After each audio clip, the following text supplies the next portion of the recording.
Daming na-harvest. Luyang dilaw or turmeric. Actually, kaunti lang ang tinanim ko nito. Kaya lang nagulat ako, ganito pala siya kadami pag namunga. Matagal siya bago ma-harvest, pero sulit. Dami. Kaya naman may naisip akong recipe na lalagyan ko nito. Dami. Dami tayong na-harvest. Kumuha lang ako ng ilang piraso, hinugasan ko at saka ko siya babalatan.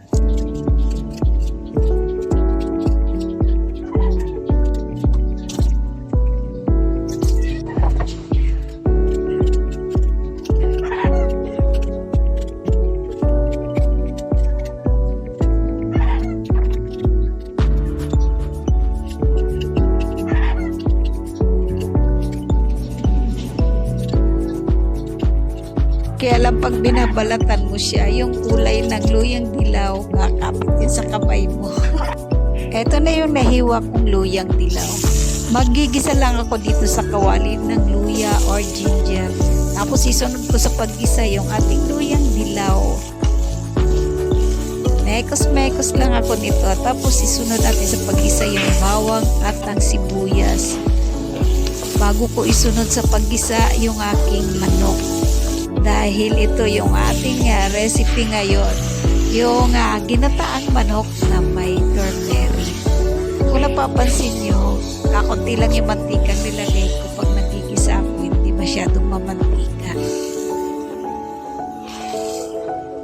Naglagay ako dito ng laurel at paminta.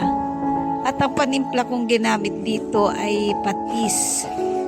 Hindi pa ako naglalagay ng asin, yun lang ang panimpla ko, yung patis. Tatakpan ko muna siya para mag-isa ng gusto. At pagka ganyang gisang-gisa na siya, ilalagay ko yung pangalawang gata. Para naman habang pinapalambot natin at hinintay nating maluto, ay wag naman siya maiga at masunog. Yung pagka ganyang luto na siya, saka ko naman isasama ang ating kakagata or ang unang gata. Naglalagay din ako dito ng siling green. At syempre pa, para may konting sipa ng anghang, naglagay na rin ako ng siling pula or siling labuyo.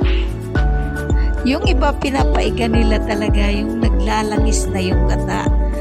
Ako naman gusto ko may sabaw ng konti kasi nanginayang ako sa lasa ng sabaw. Dili ka nga sabaw palang ulam na. Dahil okay na ang lasa, kaya ano pang inihintay natin? Kakainin na natin to.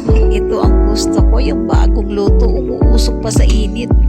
Yan ang mas masarap para sa aking kainin.